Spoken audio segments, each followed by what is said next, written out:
नमस्कार, स्वागत है आपका। आप देख रहे हैं द न्यूज और मैं रानी गुप्ता आपके साथ। इस वक्त की बड़ी खबर सामने आ रही है आर्टिकल 370 को लेकर के। बता दें कि सुप्रीम कोर्ट में लगातार इस मामले को लेकर के सुनवाई चल रही है। वहीं दूसरी ओर अब जो कश्मीरी पंडित का संगठन है वो दरअसल इस मामले को लेकर के एक नया हलफनामा दायर करते हुए सुप्रीम कोर्ट पहुंच चुका है। उनका यह आरोप है कि जो नेशनल कॉन्फ्रेंस के सांसद हैं अकबर लोन, वो सीधे तौर से पाकिस्तानी समर्थक रहे हैं।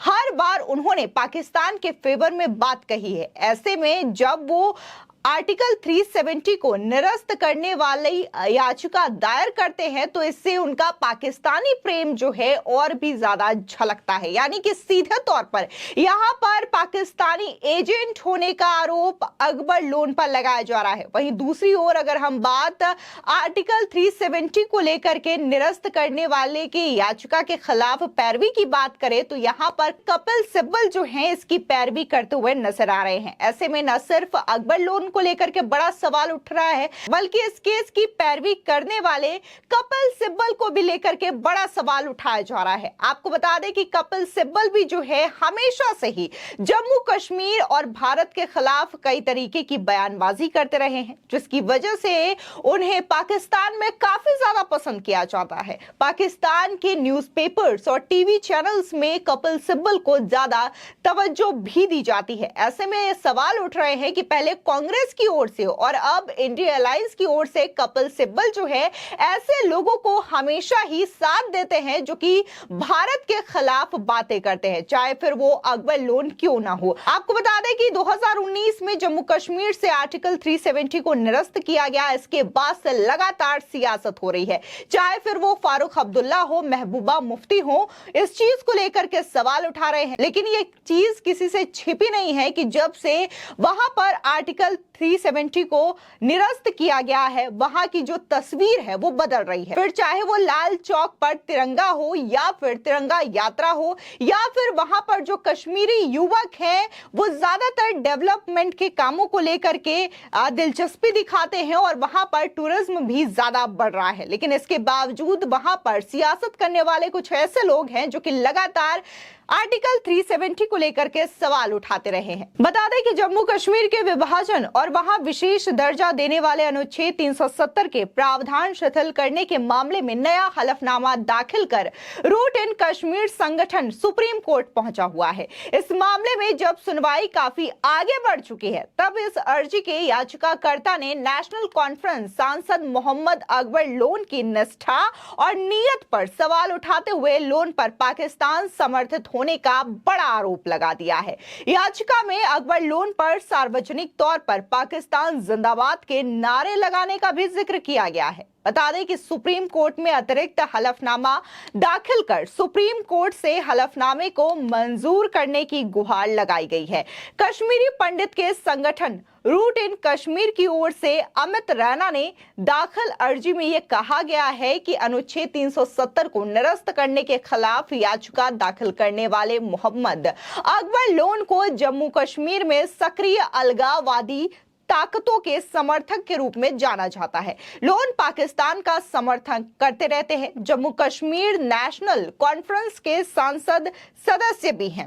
अर्जी के मुताबिक लोन 2002 से 2018 तक विधानसभा के सदस्य भी रहे हैं, यानी कि एक विधायक रहे हैं। उन्होंने जम्मू कश्मीर विधानसभा के सदन में पाकिस्तान जिंदाबाद जैसे नारे भी लगाए थे। उक्त तथ्य को मीडिया द्वारा व्यापक रूप से रिपोर्ट भी किया गया था। इसके बाद उन्होंने खुद न सिर्फ नारे लगाने की बात स्वीकारी बल्कि माफी मांगने से भी सीधे इनकार कर दिया था। जब पत्रकारों ने पूछा तो लोन मीडिया को संबोधित करते हुए खुद को भारतीय बताने से भी झिझक रहे थे। इसी तरीके से लोन अपनी रैलियों में भी पाकिस्तान समर्थक भावनाएं फैलाने के लिए जाने जाते हैं। अतिरिक्त हलफनामे में आरोप लगाया गया है कि सांसद लोन पाकिस्तान समर्थक अलगाववादियों के समर्थक रहे हैं और अपनी सभाओं में भी वो पाकिस्तान के समर्थन में विचारों को प्रसारित करते रहे हैं। भारत में कई बार घाव देने वाले पाकिस्तान के पक्ष में खड़े रहने वाले अकबर लोन फिर से जम्मू कश्मीर में अनुच्छेद 370 बहाल करवाकर पाकिस्तान में समर्थन में रेखा खींचना चाहते हैं। उल्लेखनीय है कि जम्मू कश्मीर से अनुच्छेद 370 हटाए जाने के विरुद्ध याचिका पर सुप्रीम कोर्ट की 5 सदस्यीय संविधान पीठ सुनवाई कर रही है। गौरतलब है कि कोर्ट में लोन की ओर से वरिष्ठ अधिवक्ता व कांग्रेस काल में कानून मंत्री रहे कपिल सिब्बल इस केस की पैरवी कर रहे हैं। तो वहीं दूसरी ओर कपिल सिब्बल को लेकर के भी कई सारे सवाल उठ रहे हैं। सोशल मीडिया पर लोग जो है न सिर्फ अकबर लोन पर सवाल उठा रहे हैं बल्कि कपिल सिब्बल को भी घेरते हुए ये कह रहे हैं कि हर बार भारत विरोधी तत्वों की ही पैरवी करते हुए कपिल सिब्बल कोर्ट में नजर क्यों आते हैं।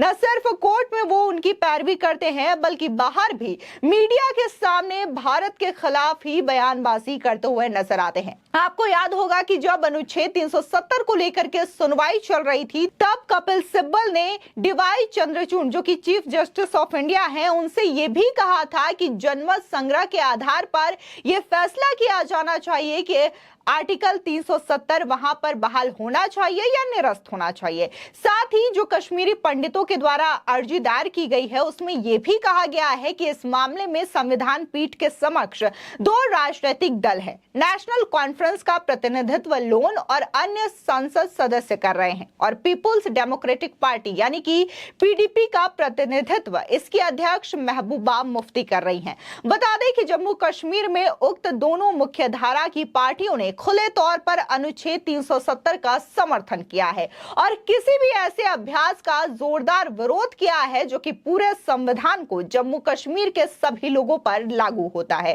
साथ ही अकबर लोन ने अक्सर ही खुले तौर पर पाकिस्तान समर्थक बयान दिए हैं। संभवतः यह जम्मू कश्मीर के लोगों को देश के बाकी हिस्सों के बराबर लाने वाले किसी भी कदम को चुनौती देने के उनके विरोध को स्पष्ट करता है। इसे लेकर संगठन ने मीडिया की रिपोर्ट भी हलफनामे में दाखिल की है। फिलहाल जिस तरीके से न सिर्फ अकबर लोन और कपिल सिब्बल जो है हमेशा से ही भारत के खिलाफ और पाकिस्तान की जो जी हुजूरी है ज्यादा करते हुए दिखाई देते हैं, ऐसे में इंडिया अलायंस को भी लेकर के बड़ा सवाल उठता है क्योंकि जब इसी इंडियन सोल्जर्स के द्वारा एयर स्ट्राइक की जाती है, सर्जिकल स्ट्राइक की जाती है, तो इन्हीं गठबंधन की जो पार्टियां हैं वो सेना से सरकार से सबूत मांगते हुए दिखाई दी थी और इसका जो फायदा था वो न सिर्फ जम्मू कश्मीर के उन अलगाववादी नेताओं को मिला था बल्कि पाकिस्तान के भी कुछ नेताओं को मिला था जो कि इसको लेकर के जम करके सियासत करते हुए नजर आए थे।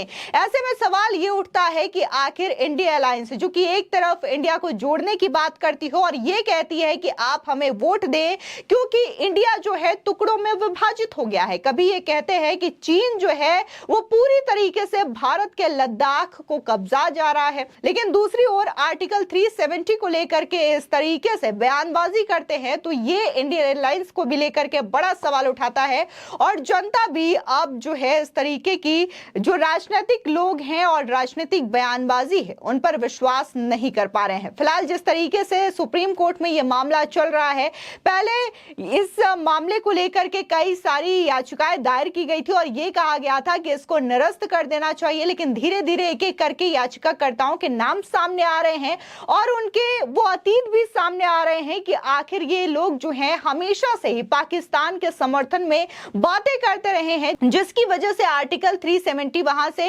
हटाया गया। तो आखिर उन्हें इतना दर्द क्यों हो रहा है और क्यों एक बार वो आर्टिकल 370 को बहाल करने की मांग पर जोर दे रहे हैं। आपको बता दें कि जिस तरीके से न सिर्फ अकबर लोन ने संसद में मौजूद होकर के पाकिस्तान जिंदाबाद के नारे भी लगाए थे बल्कि मीडिया के सामने उन्होंने इस बात को स्वीकारा भी था और कहा था कि हाँ उन्होंने पाकिस्तान जिंदाबाद के नारे लगाए हैं।